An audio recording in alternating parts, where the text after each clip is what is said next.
гостинката со која што зборуваме за грижа, за нега, за женското здравје, како да ја одржиме оној баланс помеѓу предизвиците на современото општество, кои што ги живееме секојдневно и кои што сакале или не сакале тие даваат еден посебен притисок на жената, но од друга страна и жената да има и простор и време и за себе. Тука и можноста и за кариерата, но и просторот и за семејството и за домот, па како сето тоа да го согласиме. Со Мирјана Цветковиќ во продолжение разговараме. Добро утро. Добро утро и благодарам на поканата. Вие сте психолог, верувам дека често и со вас и се советуваат, особено на оваа тема, и ако ве прашаат современите жени, како се постигнува тој баланс? Има ли нека магична формула како може да се организирам да постигнам се во денот, да одговорам на потребите дома, но и од друга страна и професионално да се надградам и да личната сатисфакција да ја задоволи во поглед на и на кариерата и на усовршувањето и така натаму? Убаво ова го кажавте. Многу жени успеваат и навистина магични се во тоа како успеваат сето тоа да го организираат, да кажам, и домашните обврски, професионалните ангажмани, обврски околу децата и така натаму. И во нашата пракса, да кажем, ние сме воодушевени од тоа колку една жена успева во целата таа организација и структура на дневно или па неделно ниво. На некој начин понекогаш одредени работи може и да трпат, односно да не може да се сработат. На тој начин би требало да направат и одредена организација за подобро справување, меѓутоа во секој случај навистина жената во нашата држава е прилично посветена, ангажирана и би требало секој да се гордее со неа. Месец октомври е посветен на женското здравје, па од тука колку е важно да зборуваме се почесто и за менталното здравје, односно психичката благосостојба кај жените и покрај сите предизвици кои што веќе во првиот одговор ни ги наброивте, и тоа воодушевување од страна на останатите кон сето тоа што умее да го направи жената, колку внимание треба да се посвети на менталното здравје и менталната нега? Да, како што кажавте, октомври е месец на здравјето на жената, меѓутоа исто така 10 октомври беше и ден на ментално здравје воопшто гледано, така да тоа е од особено значење. Еве како некој вид на објаснување што е ментално здравје, тоа не е само отсуство на добро состојба, на една благосостојба, туку напротив, ментално здравје подразбира и чувство на исполнетост, среќа, задоволство, чувство на среќа на начин дека жените се поотпорни кон стрес, односно нивниот праг на толеранција кон фрустрација е повисок. Исто така значи дека секоја жена би требало да ги распознава своите и предности, меѓутоа и недостатоци. Во тоа се состои практично на емоционална стабилност, првиот чекор кон емоционална стабилност, кој што е клучен фактор и од менталното здравје, е дека секој би требало да се распознае своите капацитети, да знаеме што можеме, што не можеме, и тоа исто така е ментално здравје, бидејќи ако зборуваме како и храброст, ако ја земеме како една особина, која што може да се смета или како дел од менталното здравје, не е тоа отсуство на страв, да кажеме, туку напротив, да се одмериме во кои ситуации ние сме исплашени и слично.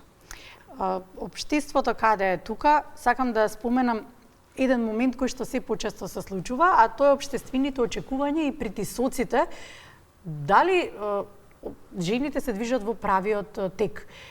Ако некоја сама одлучи дека и во подоцнежни години сака факултет да заврши, сака да се дообразува, сака можеби магистерски студии, при тоа имам чувство дека првата реакција е ајде, гледај си ги децата, си имаш работа, остави тоа.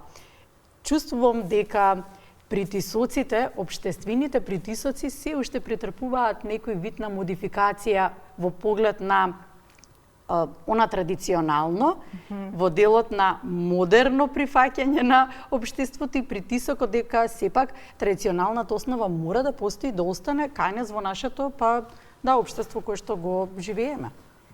Да, ова што го кажувате е така, има прилично големи општествени притисоци на повеќе сфери, да кажем, од животот на една жена, бидејќи таа истовремено е, како што и претходно кажавме, обавува повеќе улоги. професионална улога на партнерка, на сопруга, на мајка, на ќерка и така натаму, нели ако зборуваме девојка или жена. Така да во овој контекст, за среќа, еве и ние сме сведоци на тоа дека се повеќе жени во подоснежните, во повозрасните години или во повозрасната доба и како завршуваат и високо образование, односно се доквалификуваат во одредени формални или неформални форми на образование, така да се повеќе одвојуваат време за себе и за своето ментално здравје, да кажам. Па зарем не треба примерот да бидат тие за децата? Исто и, исто и мајката, исто и таткото, сакам да кажам, но и во одреден дел, мајката, нели, сепак треба да биде пример за своите деца. Зарем не е добро тоа и без разлика да се усовршува, да се надоградува, да не постојат препреки, да успева се да заврши? Не е секогаш, да кажам, предност тоа да жената или ево трга со времето да се заврши се, тоа знае да биде големо психолошко оптоварување врз основа на незиното психичко здравје, така да добро би било да се одмери. Што е тоа што за неја е важно, што е тоа во тој контекст е важно за неја лично. Не е тоа секогаш можно да се гледа како само за себе, добро би било да се гледа и во семен, односно поширок контекст, нели, како семејството како една клетка, понатаму, нели, и оние други супрасистеми, односно обкружувањето, работата, заедницата и така натаму, така да би требало да се одмери што таа сака, меѓутоа не може секогаш изолирано да се гледа и од партнерската врска, односно од брачната заедница, сето тоа има едно врз друго влијание. Меѓутоа, она што спомнавте е важно од оној општествен притисок од аспект дека јас тука ќе спомнам и социјалните медиуми на некој начин. Што е она што се очекува од една девојка, од една жена, како може би треба да изгледа или колку може би треба да постигне, затоа што во голем дел социјалните медиуми играат такво влијание да од секој се очекува да изгледа добро, односно да биде среден, уреден. И генерацијскиот јас тука постои. Да, генерацијскиот јас во смисла на повозрастни родители, па нивно време како никогаш се завршувале обврските, како никогаш се живеело и денеска.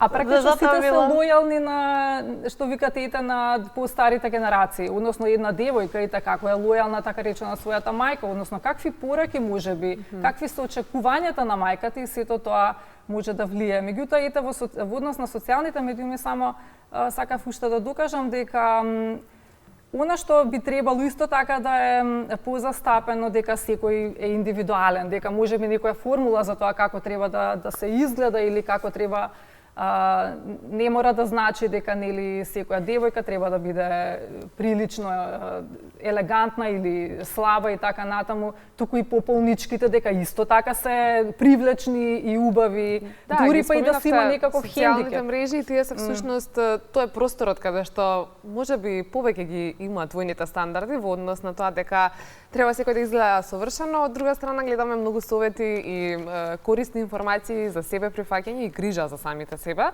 Па токму затоа следното прашање ќе биде во однос на тоа, без разлика кои се предизвиците со кои што една жена може да се соочи во современото живење, како да препознаеме дека имаме нарушено ментално здравје и кои се првите симптоми кога веќе навистина треба да се побара поддршка од стручни лекари, меѓутоа се надометнува и прашањето дали со текот на годините и веќе жените во Македонија ја рушат бариерата за посета на психолог и одење на сеанси. Так, фала ви.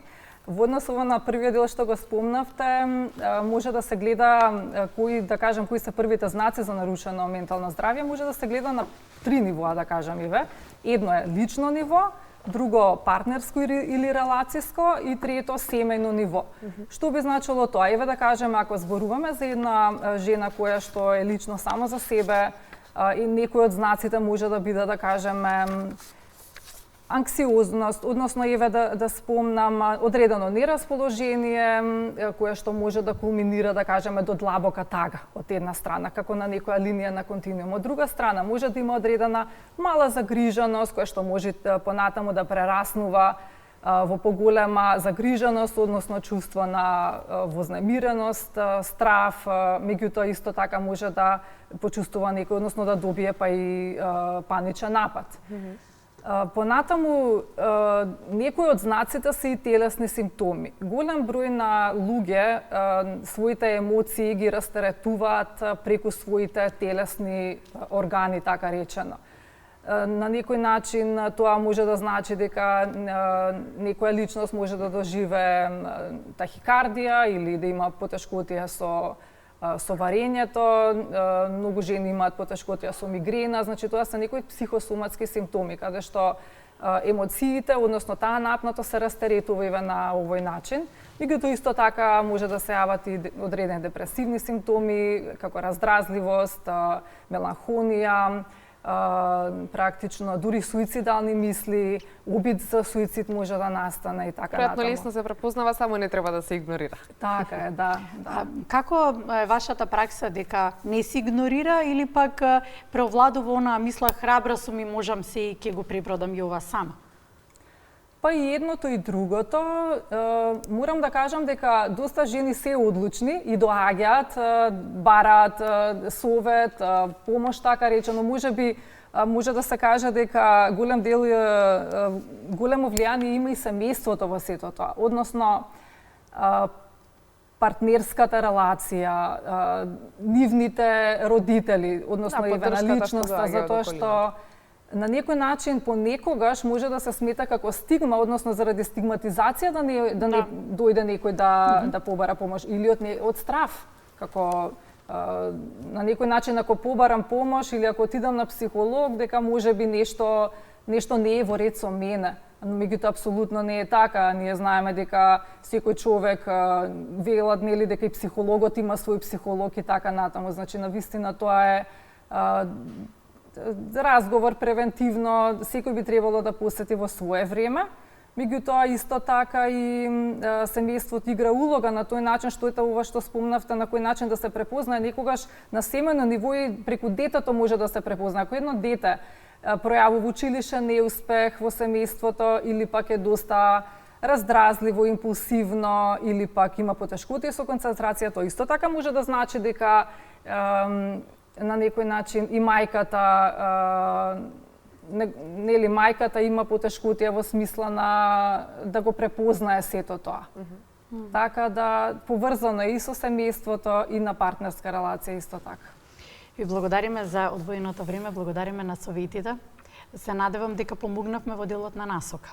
Така, истина вас ви благодарам за поканата. Благодариме за гостувањето. Тоа беше Миријана Цветковиќ, психолог со која што разговаравме на една важна тема во месец октомври посветена на жената, тоа е менталното здравје.